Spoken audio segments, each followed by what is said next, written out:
তো hello guys, আমরা এখন যাচ্ছি তাল খেতে, ঠিক আছে? তো তো আমরা দুটো গাছ পেরিয়ে এলাম আর কি। তো দুটো গাছে কেউ উঠতে পারলো না, গাছ দুটো খুব পিছল। তো আমরা এখন 3 নম্বর গাছে যাচ্ছি, দেখা যাক কি হয় 3 নম্বর গাছটাই। তো দেখতে পাচ্ছ খুবই ঝোড় জঙ্গল, আর এই হচ্ছে লগা, পেছনে আরো 2-3টে ছেলে আছে, সবাই মিলে আমরা যাচ্ছি। এখানে কিতে যাচ্ছে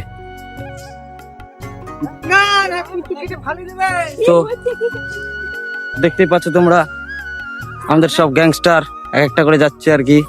এখানটা কি জায়গা ছিল বুঝতে পারছিলাম না। এই হচ্ছে একটা বিরাট বড় গড়ে পুকুর আর কি।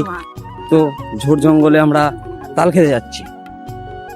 তো তোমরা দেখতে থাকো আমরা কিভাবে তাল কাটি আর কিভাবে খাই। এটাই হচ্ছে আমাদের গ্রামের মজা ভাই, একমাত্র গ্রামের ছেলেরাই বলতে পারবে তাল খাওয়া কিরকম মজা, কিরকম ভাবে রোদে রোদে ঘুরে ঘুরে বেরিয়ে আর কি তাল খেতে হয়। তো তোমরা দেখতে থাকো আমরা কিরকম ভাবে তাল খাচ্ছি।